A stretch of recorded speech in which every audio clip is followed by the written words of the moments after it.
नमस्कार।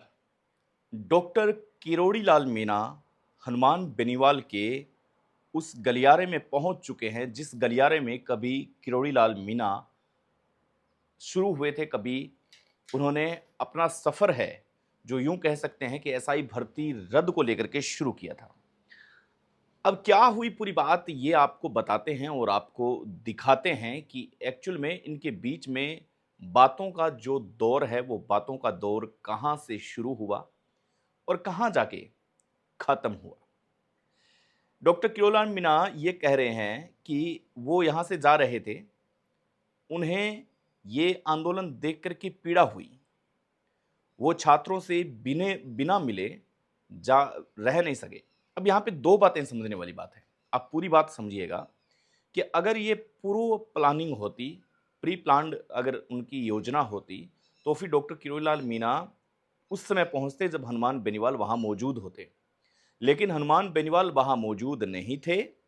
हनुमान बेनीवाल को धरने पर जाकर के जब उनके समर्थकों ने डॉक्टर किरोड़ीलाल मीणा से बात करवाई, तब हनुमान बेनीवाल ने ये कहा कि डॉक्टर साहब, आप हमें बताते तो सही, मैं आ जाता। लेकिन उन्होंने कहा कि मैं यहाँ से जा रहा था तो मुझसे ये पीड़ा देखी नहीं गई, तो मैं अपने आप को रोक नहीं पाया। आप देखिए, अब यहाँ पे शतरंज का जो खेल है वो खेल सियासी गलियारों में कितना महत्वपूर्ण हो गया है। इस आंदोलन को बल मिल चुका है। डॉक्टर किरोड़ी लाल मीणा भजन लाल सरकार के कितने करीब है ये हम आप सब जानते हैं। लेकिन अब भजन लाल सरकार अब सोचने पर मजबूर होगी कि डॉक्टर किरोड़ी लाल मीणा आखिर कैसे पहुंच गए वहां। एक नई हवा, एक नई जिद्दोजहद हनुमान बेनीवाल को मिल गई है। कल तक जो बातें आ रही थी सामने, हनुमान बेनीवाल कमज़ोर होंगे क्योंकि जो एसआई के पेरेंट्स हैं वो पेरेंट्स धरने पर आ चुके हैं। अब हालात कुछ संभलने वाली नहीं है। दरमियाँ हनुमान बेनीवाल और सरकार के बीच में अब क्या होता है और क्या नहीं होता। 25 तारीख को 1 लाख लोग भीड़ जुटाने की बात हो रही है। लेकिन यहाँ पर सोचने वाली बात यह है कि डॉक्टर किरोड़ीलाल मीणा अचानक से वहाँ पहुँचते हैं तो इस आंदोलन को और ज़्यादा गति मिलती है। और ज़्यादा आंदोलन को भारी भरकम, यूं कह सकते हैं कि इसको तवज्जो मिलता है। सुर्खियों में उस वक्त आता है कि डॉक्टर किरोड़ीलाल मीणा अचानक से पहुंच चुके हैं। ये राजनीतिक गलियारों से होकर के आप और हम तक भी बात पहुंची। इसके सियासी मायने निकालना बेहद जरूरी है। सियासी मायने जब हम निकालेंगे तब हम पाएंगे कि डॉक्टर किरोड़ीलाल मीणा ने सबसे पहले आरपीएससी भंग करने की ये जो कवायद है ये उन्होंने खुद ने निकाली थी और ये कहा था कि अगर आरपीएससी को भंग नहीं किया तो फिर डॉक्टर किरोड़ीलाल मीणा आंदोलन करेंगे। लेकिन उसके बाद में परिस्थितियां कुछ बदल गई। परिस्थितियों के चलते डॉक्टर किरोड़ीलाल मीणा अपने आप को शांत करके बैठ गए। लेकिन अब राजस्थान का एक ऐसा लड़ाका जो अशांत है, वो लगातार बेरोजगारों की आवाज उठा रहा है, उसकी पीड़ा देखी नहीं गई। हनुमान बेनीवाल ने क्या कुछ कहा? हनुमान बेनीवाल ने यह कहा कि डॉक्टर किरोड़ीलाल मीणा वो शख्स है जिसने सबसे पहले आवाज उठाई थी।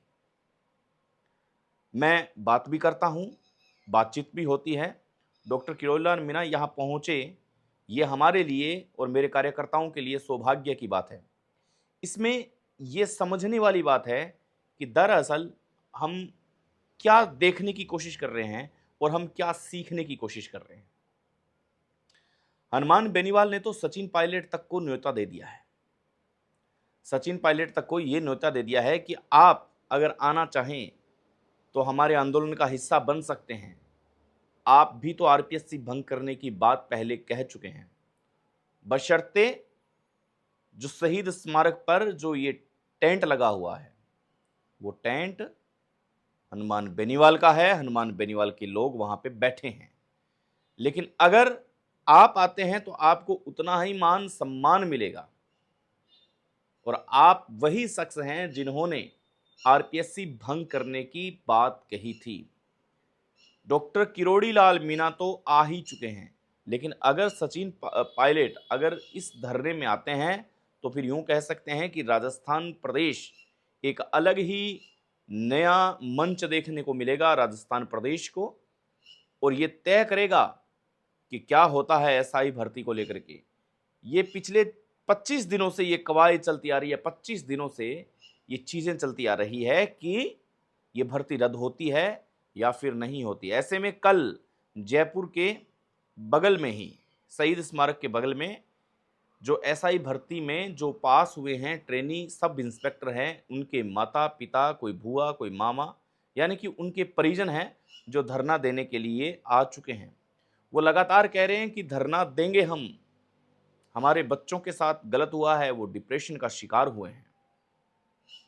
अब एक तरफ उन परिजनों की लड़ाई है, दूसरी तरफ हनुमान बेनीवाल कल तक आंक रहे थे विश्लेषक कि अब हनुमान बेनीवाल हो सकता है कि कहीं ना कहीं कमजोर पड़ जाए, लेकिन अब ऐसा शायद होता हुआ दिखाई नहीं दे रहा है, क्योंकि हनुमान बेनीवाल के उस आंदोलन में यहां पर पहुंच चुके हैं डॉक्टर किरोड़ी लाल मीणा, और फोन पर वार्ता भी हो गई है, और यह भी बताने की कोशिश की है कि डॉक्टर किरोड़ी लाल मीणा ने कि मैं यहां से जा रहा था, मुझसे युवाओं का इस तपती दोपहरी में दर्द देखा नहीं गया, और इसलिए मैं यहां पर मौजूद हूं, इसलिए मैं यहां पे आ गया। ये बात अपने आप में बड़ी जबरदस्त बात है। अब इधर जोगाराम पटेल मंत्री और वही इसके एसआई भर्ती को रद्द करवाने के समीक्षक इस कमेटी के, उनकी पोती पकड़ी जाती है। उनकी पोती पकड़ी जाती है। हनुमान बेनीवाल ने यह सबसे पहले ट्वीट कर दिया था, उसके बाद में काफी पोर्टल पर यह न्यूज वायरल हुई, इसे दबाने की कोशिश हुई, लेकिन यह दबी नहीं। अब नकल की श्रेणी में आता है या नहीं आता, हम पहले कल भी बता चुके हैं आपको। अब हनुमान बेनीवाल का सबसे बड़ा आरोप है कि भजनलाल सरकार को अब सोचना चाहिए कि उनके मंत्री जोगाराम पटेल, उनकी पोती नकल करते हुए यूनिवर्सिटी में पाई जाती है। अब आरपीएससी भंग करने की समीक्षा भी कौन कर रहा है? वो भी जोगाराम पटेल, और उनकी ही पोती नकल करते हुए पकड़ी जाती है। तो फिर आप खुद सोचिए कि भ्रष्टाचार कहां कहां फैला हुआ है। भजनलाल सरकार को 1 मिनट में आरपीएससी भंग कर देनी चाहिए, और जोगाराम पटेल को यह कह देना चाहिए, या तो हिदायत दे देनी चाहिए या फिर कड़ा संदेश दे देना चाहिए, क्योंकि सरकार में रहते हुए अगर उनके परिवार के कोई व्यक्ति अगर इस प्रकार की चेष्टा करते हैं, तो फिर आप सोच सकते हैं कि कितनी बड़ी चाल होगी। हनुमान बेनीवाल ने यह सटीक बातें और स्पष्ट बातें रखने की एक नई मुहिम शुरू कर दी है। आज 24 तारीख है और कल है 25 तारीख, निर्णायक। हनुमान बेनीवाल के लिए पूरे देश भर से लोग जुटने की कोशिश कर रहे हैं।